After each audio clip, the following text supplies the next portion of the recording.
This guy right here, he has more grit than I've ever seen in This is not about me. I don't like being uncomfortable. I want to be comfortable at all times. Like, how do I stay and remain in this environment and add value when I'm just so different to these people? At the end of the day, you have to just know who you are. I am a confident woman. 3 months into the organization, I'm telling my boss that I'm pregnant. I'm asking myself the question, have I made the wrong decision? And that was a perfect opportunity where I was just like, why am I putting my child in this environment?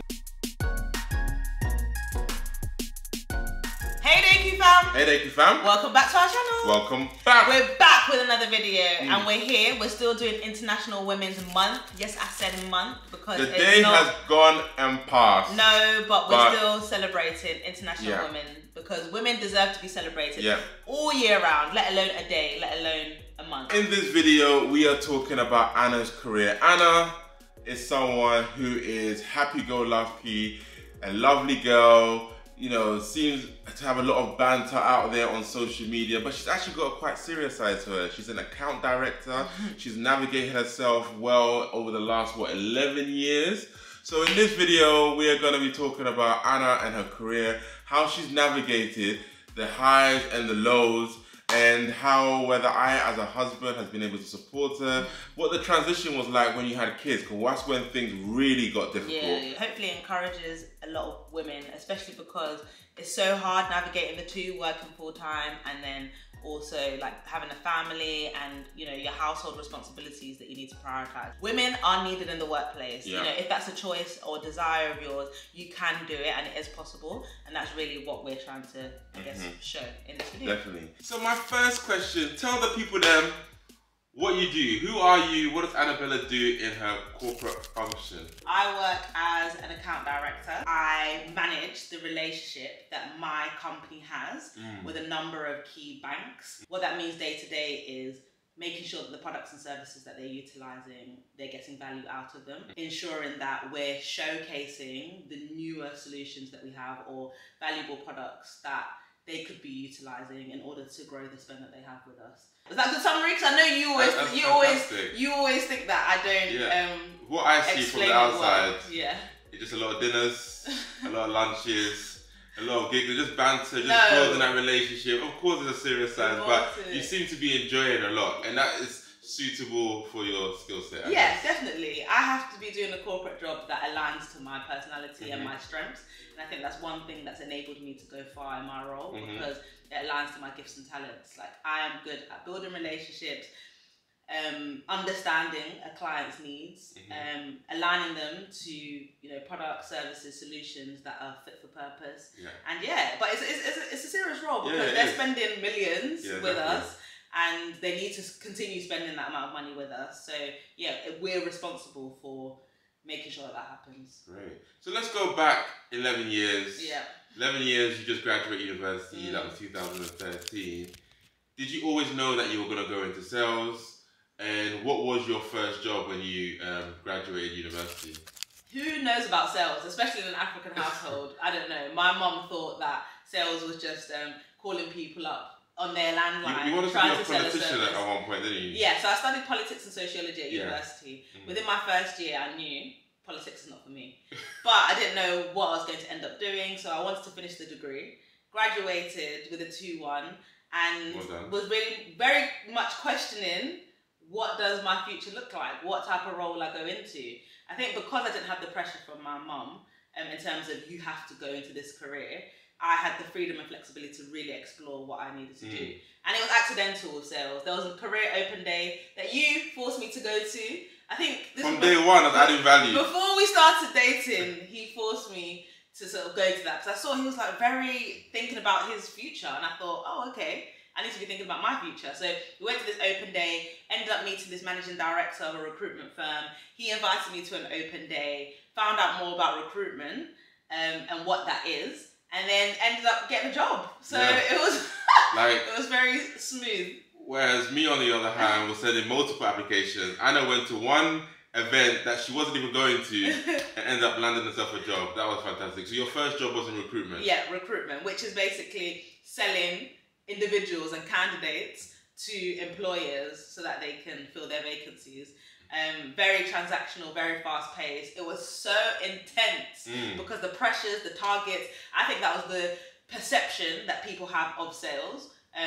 Especially when you're not in the industry, it's very much that recruitment, that culture within there, because people were drinking, people were smoking. It was just a very high intense environment. And how did you cope with that intensity at such a... Not well. Not well. I mean, it was hard because obviously I've come from my bubble at university with the people that I like to spend time with, my Christian friends, and then you get thrown into this world that's completely different. So that was really difficult to navigate. But what I did know was that I love the fast-paced nature of sales, and I think as I was on this early career journey, I was very much asking myself the question, Anna, what do you like about this role? What don't you like? So every step in my career, I've always been asking myself, what aspects of the role do you like and what don't you like? And then aligning myself to the next role being more of what I enjoy in my role. So I knew I liked the fast-paced nature. I knew I liked taking someone from not understanding why you're contacting them to then buying your products or service. I didn't like that I was selling people. So I knew that I had to then move into a more software-orientated sales position. So that's what I did. I was in that for 1 year and then moved. Okay, so what was the next transition? You didn't like recruitment because of the term that you were selling people and not actually products or services. How did you make that transition then to tech sales? I started to look at tech sale jobs and I tried to understand what they look for in the people that they hire. So obviously on the job specifications, you get an understanding of what they're looking for, align my CV to that, align to recruitment agencies who specialize in tech sales, and then obviously took a junior position because I had no experience. So it was really important the type of company I worked for, and that's what I aligned myself to. So how long were you in the first company? 1 year. And then the next one? 1 year and a half. And the next one? 2 years. 2 years. Three. The 2.5. 2.5. And the next one was 2.5. So, from my observation in your household, I realized that you navigate through your company very quickly. Yeah. Was that a strategic plan of yours? Yeah. Or what chaos were you doing to yourself? What was going on there? Personally, I don't like wasting time, and I don't. If I'm not gaining value from being in that company, or the season has ended because there's nothing more I can get from that company, I'm off. Okay. And you've actually helped me. But what about what you could contribute? Did you feel like you could contribute to the company, or you felt like there's nothing more that you could do in the space as well? Was it all about you?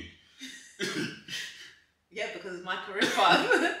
No, but obviously there's a lot that I can add to a company. Yeah. I feel like I've grown in knowing my worth on that journey. I've worked for some managers who have really put me in my place, who've been difficult to work with, who have challenged me about the type of person that I am. And then in that process, I've become extremely confident in who I am. But I can't save the company. So yes, I can add value, but if the structures and processes are not there, then it's time for me to move on. Okay. So the transitions have been quite fast. Yeah. And you've had to learn a lot, because when you go into a different company, from my experience of seeing you, is that not every company is the same, but you have to represent the company to your clients, represent their products and services, and some of their products and services might be new.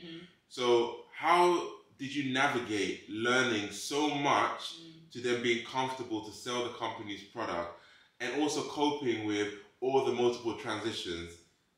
From what I recollect... Go on, you answer the question. It was hectic. Yeah, it was. So how did you cope with all of that? And what was the driving force behind your actions? No, it was tough on the journey. I know we're laughing now, but there were so many tears when they did. Yeah. And I actually wanted to give up a lot of times on the journey, because I did not expect the career world to be so hard. I think I was deluded in my own little bubble, thinking that the career journey should be just this linear path, but actually it's just so volatile. On the journey, I had to put in blood, sweat and tears. And it was a benefit that we were in the early stages of our relationship. We only had ourselves to think about. We're in our 1-bedroom flat, living half an hour from the city. So it was very easy for us to get to our offices. We could, if we needed to work until past midnight, we were able to do that. We had minimal responsibilities at that point in time. So I think we definitely invested in our careers during that time. Most of our conversations were around work. How do we navigate this? How do we navigate that? You know, is this the right place to be? Is it not? What qualifications do we need to do to get to the next level? What is the goal?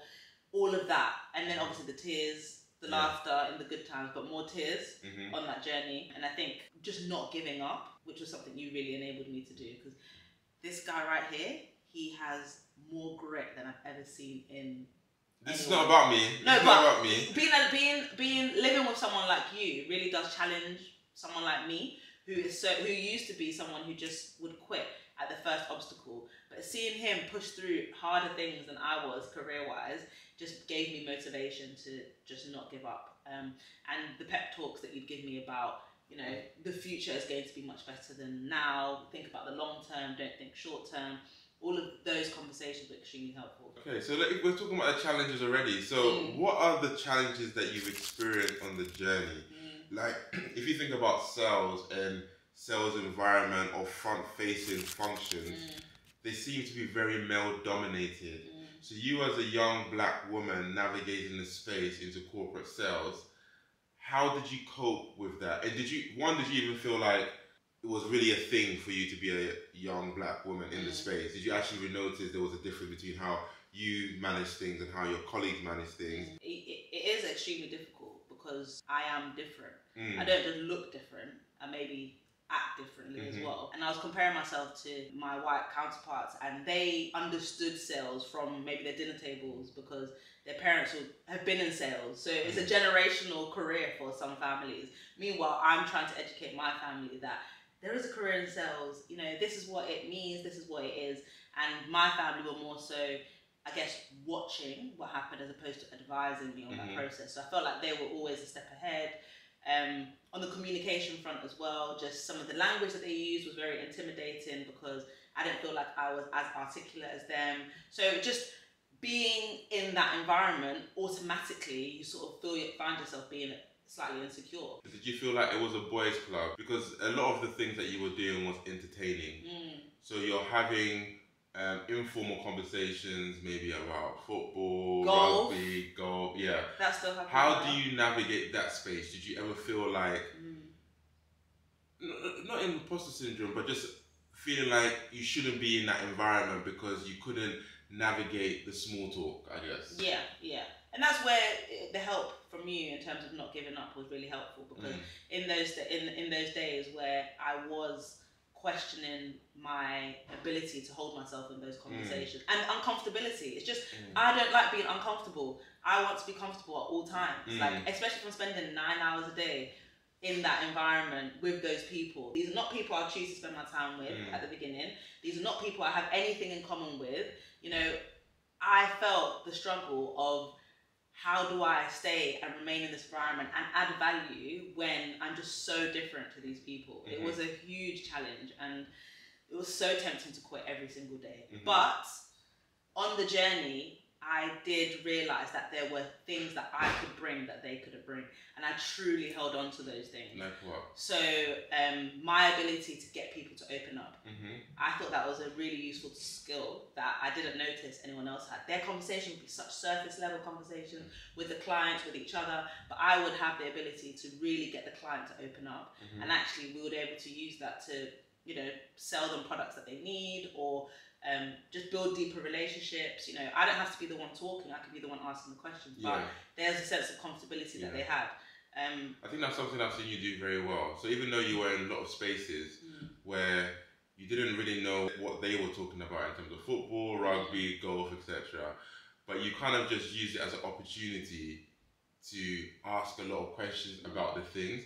And you realise, I think you said several times, is people like talking and they like talking about themselves. So the more questions that you ask them, the more comfortable that they got about sharing their knowledge and wisdom about football, golf, and then that translated in them constantly just keep talking, and then you're able to talk about their products and service, and then you hit them with the sell, kind of over time. Over time, and you know, their personal lives, and you know, finding about their families. Those are things we can all have conversations about. It doesn't have to always remain on the sports conversation or the weather, or you know, the sort of hot topic. So I felt like that was my superpower that I felt wow, okay, I am bringing something different here. When we go back to the office and we're having our conversations about, you know, how do we approach this client, I'm able to bring a lot of value to those conversations because of my knowledge of the individual. Have you got any other?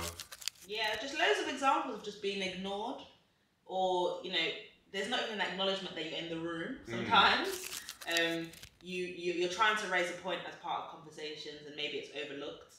And someone else shares the exact same point and it's taken much more seriously. And I think these are so subconscious for the people who are in the room a lot of the times. I don't think it was an intentional objective of theirs to ignore the black young girl that's sitting there. But it's just, they're naturally not inclined to respect me for some reason because I look young, I look completely different, they've not seen anyone like me before. All of these factors that maybe enable them to question why you're in the room subconsciously. And I guess at the beginning of my career, I'd very much shy away as a result of that happening often. But now you will hear my point and I will make sure my voice is heard. And you know what? Respect builds up over time as well.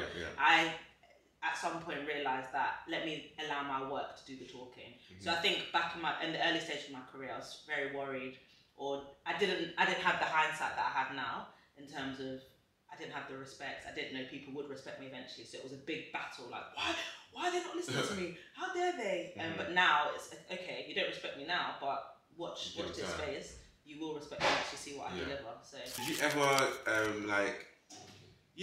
get nervous? Or even just being told like, oh, Anna is the beep, you know, like, sometimes women, when they are trying to put their point across, they seem to be aggressive, or people prefer them to the B word. Yeah, there's definitely been, they'll never say it overtly, would they? They'll never say it out loud, like, oh, she's acting like this, she's acting like that. But afterwards, in conversations or in feedback, it would be, oh, you were a bit abrasive in that conversation. And I didn't believe I was, and I knew I wasn't. And actually, if you're a senior woman in a position, you kind of get away with it more because you have that authority. And I was young, and I didn't have that authority. At the end of the day, you have to just know who you are. I am a confident woman, and sometimes people will interpret that incorrectly. You know, studies do show that women with the same attitude as a man are classed as bitchy, are classed as, you know, too confident, you know, all of these stereotypes that are not necessarily true. So at some point, rather than constantly having the conversation, you have to just know who you are. That person is actually looking at things completely incorrectly, and actually I am simply a confident woman. But doesn't it like get to a point where it's a bit like it's wearing you down, having to keep answering the same thing over and over and over again? You just have to think about what your long-term plans and objectives are at the end of the day, because I think every individual has their own challenges and battles that they have to face that are going to try to cripple them in their environments that they hold themselves in. So for me, if that's my crutch because of my personality and the way that I come across, I will continue to have the conversations because it's enabling people who come behind me to actually hold themselves in that type of environment. So that was the early part of your career. So what's the transition into being a mother and working? Because I felt like, even as a father, the transition was mad. It's been interesting because it's just a whole nother plate that you're now spinning, and you have to navigate that in the midst of still progressing. But you just get better at being organised. Okay, so talk us through being organised. How do you organise your life so that you can still, you know, be there for your child, be there for Jerry, and then still be there for in your workplace and be present? In order to be able to be present, I have to have everything operating well. So the systems have to be in place. Community, family. The family, oh my goodness. We were living in Southeast London. We said, right, we're pregnant with our son. We're moving right to where our family are. Anything next door to where our family are. So we've got family in every direction within a 15-minute radius to make sure that we have got the necessary support that we need. And yes, it cost a lot more to be in this location than it did. Yes, the commute into the office is slightly longer as well. There's a lot of challenges. You know, our families walk into the house whenever they want to now. So limited privacy, but you know what? I wouldn't trade it for the world. If I'm not available, there's a family member that's available. If I need support, there's always someone there to be able to help me. And that frees me up to not have to fully worry about what's happening with our son while I'm working. And that enables me to, between the hours of 9 to 6, I can fully focus on work. Unless there's an emergency or something comes up, I'm able to focus on work. What else is there in the structure? What else is there? It's preparation. So, you know, in the week, there's no way I'm doing any sort of food prep, making fresh meals in the evening. I'm not that woman at all. I'm sorry, babe, you married the wrong woman. But we've decided in our household that, you know, those things are not necessarily a priority. A freshly cooked meal every night is not necessarily a priority. Well, a couple of times. Yeah, we do.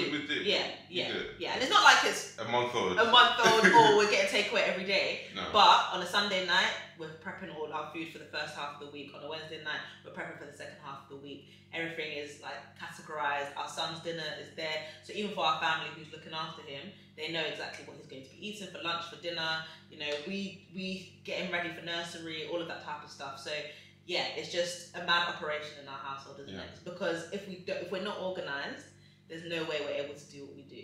We do plan, we do talk. I think another thing that we try and do is to actually step away from the environment as well often.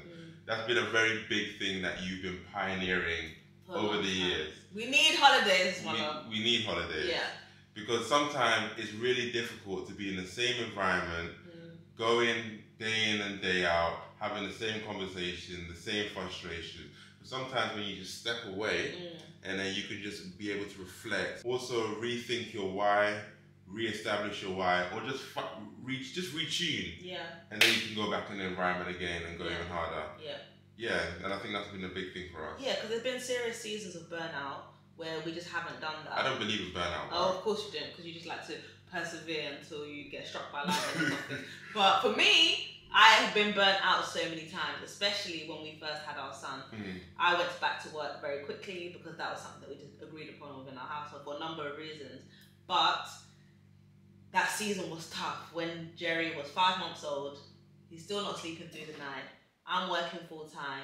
Work is not materialising to what I thought it would in that season. So my mentor is just gone. And then, you know, the home life is really difficult. We're arguing so much. It was just an absolute mess. And I just thought, what have I got myself into? Like, why am I trying to do everything? Yeah, it was a difficult season. So you went back to work after what, 6 weeks and 6 days? Was it?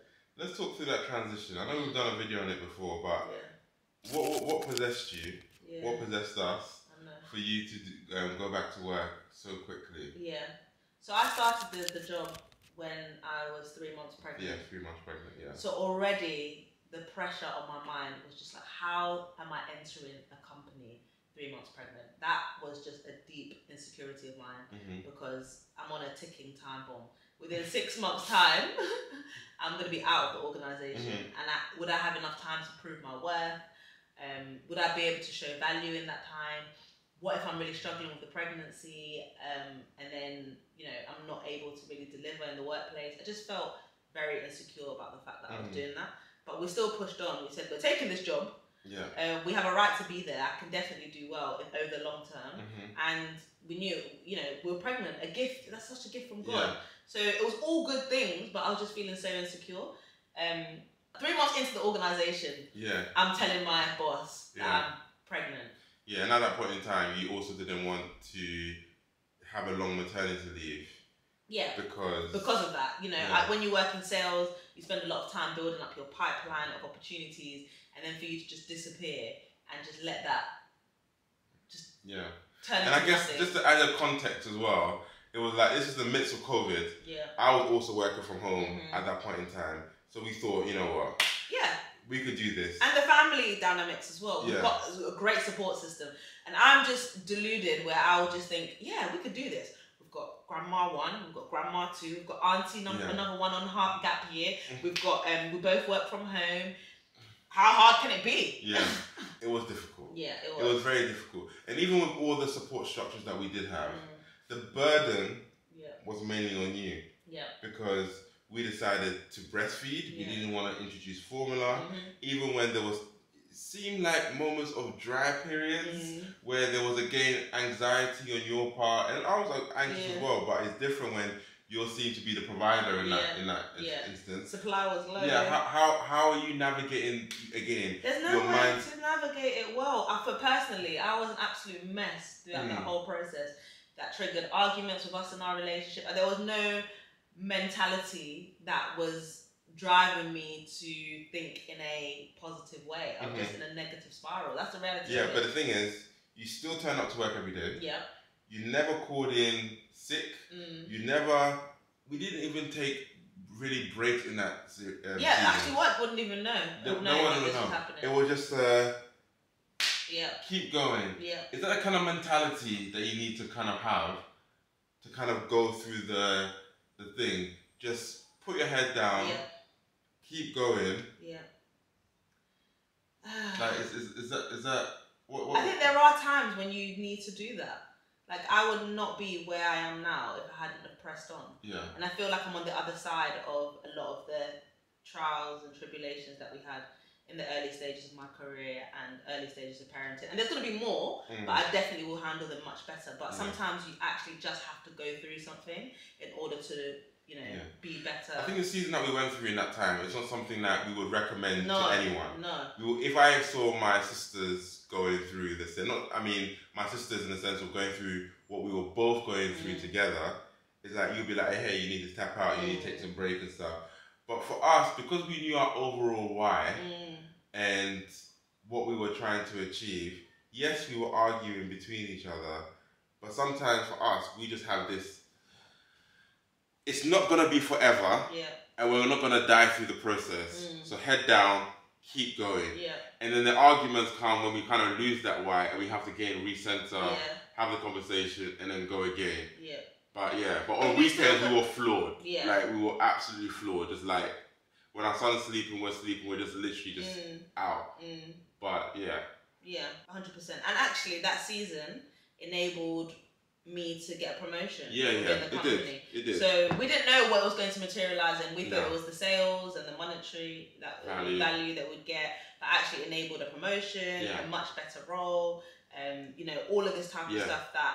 Because I was visible. Yeah, exactly. Yeah. A role that you're loving even today. Yeah, I'm absolutely, which is perfect. More aligned to your skill set as an account director. Yeah. And then, so for me, I felt like that became the silver lining. Yeah. And then it made it a lot more worth it for you. Because I felt like in the process, it was very challenging. And we didn't know why we were doing it or what we were actually trying to achieve through it. But when this promotion came, it was like, now it all makes sense. Yeah. And there's seasons for certain things. It was definitely a season for us. We made the decision to go into that company 3 months pregnant. We made the decision that this was right for our career and our family. And sometimes we expect to see the fruit so soon. We expect to see the fruit. It's like 1 year in, we were like, where is the money? Where is the, benefit of the decisions that we made? But we knew that it would come through eventually. We didn't know how, but we knew it would come through eventually. We believed in our abilities. We believed in, the decisions that we'd made. We believed in why we were doing it for our family. And then it resulted and I think also in the long run, it's made going into maternity leave for you now a lot easier. Because I think if you had a maternity leave for a long period then, that would have been a difficult period, and that would have compounded into a difficult period this time.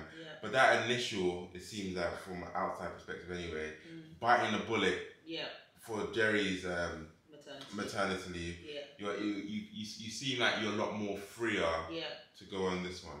At the time, everyone thought we were crazy. Why are you going back to work so soon? It doesn't make any sense, all of that type of stuff. But now that we're on the other side of it, everyone's like, wow, well done, that was a great decision, fantastic. People always celebrate you at the end, they're always celebrating at the end, but they don't want you to go through the process that it takes to get there. So we just had to do what was best for our family, and we're definitely reaping the rewards of that now. There's a book that you tend to refer to from time to time. Oh, I love it. Lean In by Sheryl Sandberg. Can you just explain what the concept of the book is? She was the COO of Facebook and Google, and she just talks about women in the workplace and how support is important, obviously, through your partners. And she wrote a book called Lean In. telling women to continue to lean in until they don't need to. Because what tends to happen is women, we say, oh, I'm planning for a baby at some point in the next year or two. So because I'm doing that and that thought process is there, I start slowly stepping back in my workplace responsibilities. I'm just like, oh, I'm not going to go for that promotion because I'm going to have a baby soon. I'm not going to apply for that job because I'm planning to have a baby. Oh, I can't do my job as well as I can because I'm trying for a baby. All of this type of stuff that because of the responsibility or, you know, expectation of having a child before we've even conceived, which means that we put our career back maybe even 2-3 years. Yeah, because you've got the process of conception, which on average could take, I don't know, 6 months or so or a year for the average person. Even longer. And then you've got the 9-month pregnancy. Then you've got the 1 year maternity leave if you choose to take that. And it's like already 3 years. Yeah, it's compounding, and that's 3 years of you not leaning into your career. So when we read that book, that's why we applied for the job. Because yes, we're trying for a baby, but we don't know when it's going to happen. For us, it happened in that period of us applying for jobs and things like that. Also, when I was pregnant in the role that I've just entered, I still kept pressing forward. I still showed up as much as I could. And then decided to take a short maternity leave, and yeah, that enabled me to get into. Because even now, you're coming to, you know, the full term, and I was like, babe, can you slow down a little bit and just kind of chill? No. But you're still grabbing your heels, jumping on trains, like, is that wise? I don't know. That is a very good question. Is it wise? For my situation, it is wise.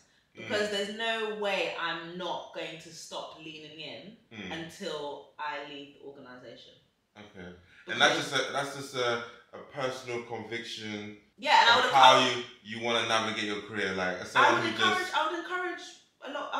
women to do the same. We should press in until we don't need to. Yes, if you've got health issues in your pregnancy, but I will continue to press on until I leave that building because I will be remembered for the Anna that I am. Yeah, this is not something I've been forced to do. This is not something that's expected of me, but I will show up until I can't show up. And it sounds like Kobe and this like kind of Mamba mentality. What's this? No, but my career is extremely important to me. Yeah.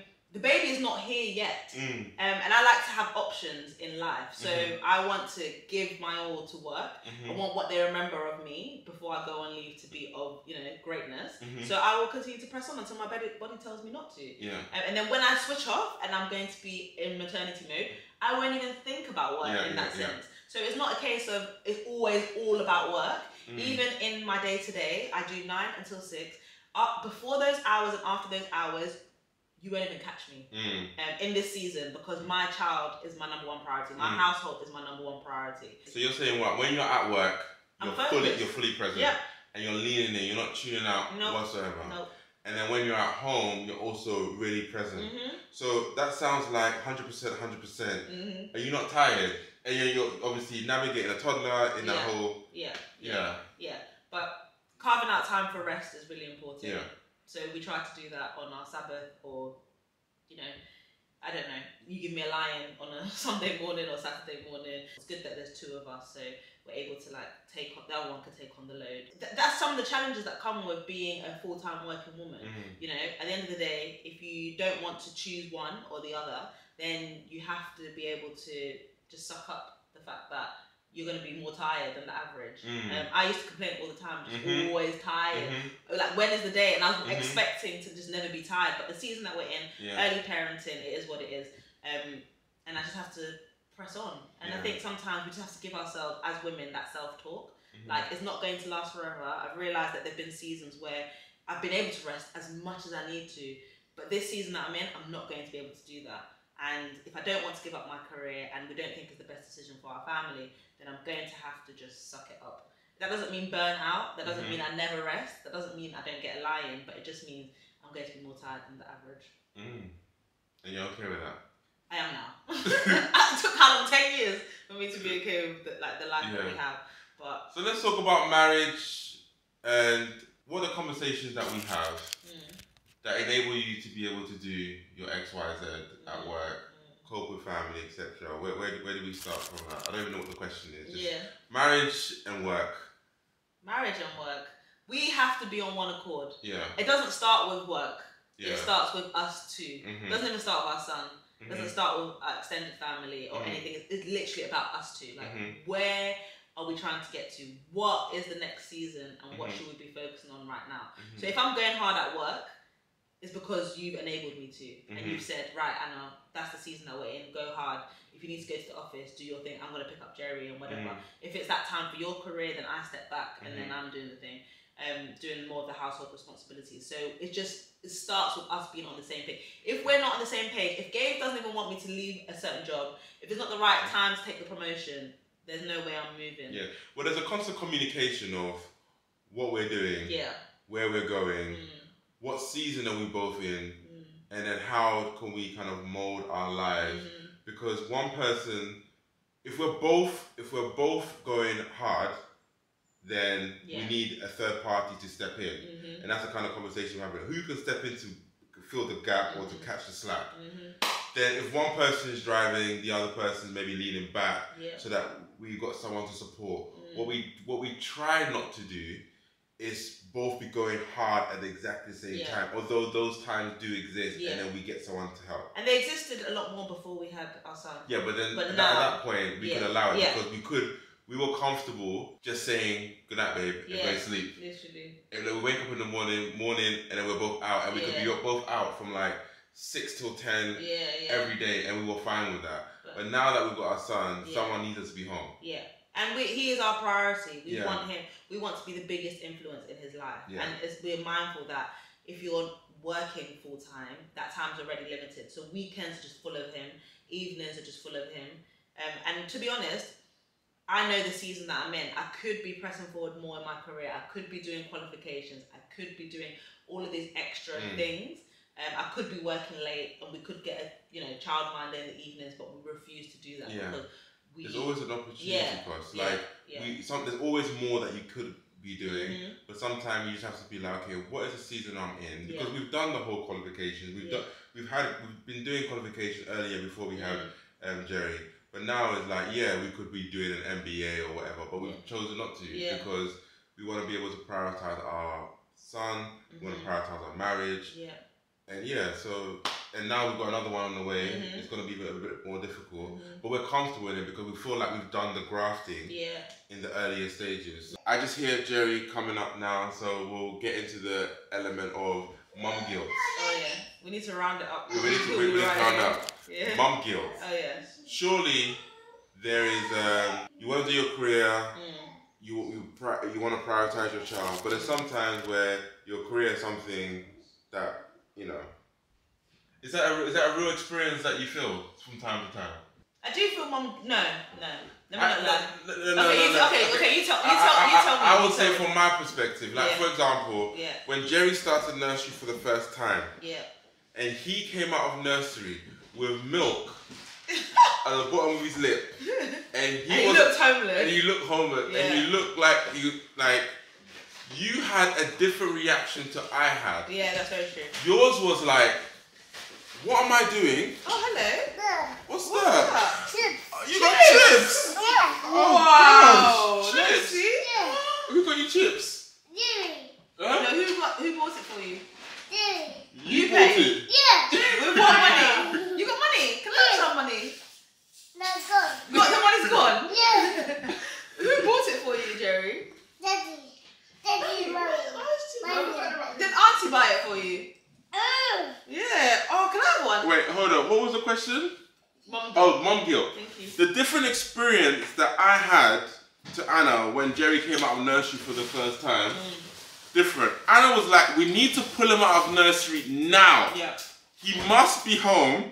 And I was like, babe, this is day one. Yeah, very true. Like, we can let him go through his process and eventually he'll like nursery. Because you felt like there was something that you were not doing right to put him in an environment where he came out crying and really upset. Yeah. Okay. Thank you for bringing perspective. Yeah, in my don't mind, act like you're just... Yeah, I know. I was just thinking, I'm a boss, babe. I don't have mum guilt. But that day, I was done. Because I'm asking myself the question, have I made the wrong decision? And I that was a perfect opportunity where I was just like, why am I putting my child in this environment? Like, that was a big question. As soon as I saw him, I just thought, he's with strangers, he doesn't want to be there, he doesn't look happy, and I'm choosing to work and put him in that environment. So yeah, that was a big, clear, sign of mum guilt in that situation. Mommy. Yes, Sherry? On the head. What's on your head? One head. Oh, really? Did Auntie hit your head? No. Oh, okay. Then what happened? Chair. The chair? No, the slide. The what? The slide? Yeah. You went on the slide? Yeah. And then it hit your head? Yeah. Oh, dear. How's your head now? That's it. It's hurting. Oh, dear. Who's the queen? Mommy. Yeah. Right, so we've been talking for a while. Jerry's kicking off. Yeah. I think it's time to kind of round up. What advice would you give to other women working through a challenging... Like, there's work, and then there's working where it's like...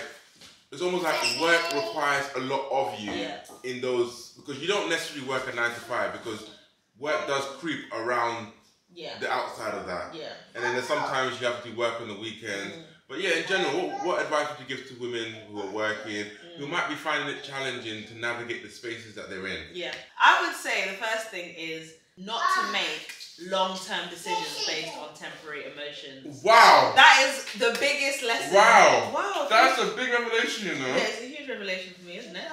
I'm really proud of myself for that one. Because... No, these chips are... Please save me some. In the moment, when you're feeling these emotions of this environment is too hard, why am I putting myself through this? They're not understanding me. It's not going well. It's not producing the results that I thought it would. My son is not enjoying nursery. All of these emotions that I'm feeling in a given moment. It's so easy to just want to give up and quit on my career, even though that's not my long-term plan, even though I know my career is extremely important to me. Those emotions are so overpowering in that moment. But the emotions are true. Yeah. They're built, they're on powerful. facts. Yeah. Because, you know, Jerry wasn't in distress in the moment. Yeah. But it's not even that. It's just when you've been treated badly by employers and you think, why would I put myself in this environment where I'm not appreciated, where, you know, and I use that environment to justify my whole career, that it's always going to be like this, that every employer is like this, that there'll never be an environment that will appreciate me, that money is not as important, who cares? Money will come eventually in some other way, I don't know how, but I just can't keep myself in this environment. Why should I be feeling this way for such a long time? All of these thoughts, questions, doubts, insecurities that creep up. Maybe I'm not cut out for this environment. Maybe I'm meant to be a stay-at-home mom. Maybe, you know, all of these thoughts that are based on an emotion that I'm feeling in a given moment. It's so easy to make that a long-term decision. And I'm just so glad that I haven't, because now I've got a much stronger character. I can discern in an environment that actually it's the environment and not necessarily me. And I'm so fixated on our long-term goals that... And you know what? It actually does get easier. It has got easier. My career has got easier over time. I'm now an expert in my field. I'm now more confident in who I am. I'm now making more money. All of these things that actually at the time I couldn't see because they weren't there. But now I'm able to, you know, handle the environments with ease because I've stood the test of time and I've pushed through. Well, I've been very inspired by living in the same household as you, watching you navigate your career. Sometimes I feel like you're a bit delusional because it's like you don't think it all the way through and you just bite the bullet and go. But I also believe that's your superpower as well, to help you be able to navigate this space. For you to now be in a position as an account director, the youngest in the organisation, one of few women to actually hold the position as an account director. It is very inspiring to see how you've navigated your career over the last. Are you proud of mommy, Jerry? Yeah. Yeah, we're all proud of you. It's been a joy to be married to you also. Yeah, right. Sometimes it's been hell sometimes, but thank you for pushing through and standing by my side. And you know, it's not easy in this current times to be a man who really advocates for their woman to be in the workplace. And is so behind my career decision in the way that you are. So I'm really grateful to have you as my life partner. Okay, bye. Amen. Let's do this. More to go. Let's go. Yeah. Jerry's putting all this, because the decorations don't really stay on this table that you can't even see anyway. But we thought, but Jerry's putting everything back. Yeah, because you know where it goes, don't you, Jerry? All right. But yeah, thank you, fam. We hope that was it. And if you like this kind of format, yeah. you know, a little bit unscripted. We've been talking for a while, but yeah. Peace. Yeah. Let us know in the comments, and we'll see you in our next video. Bye.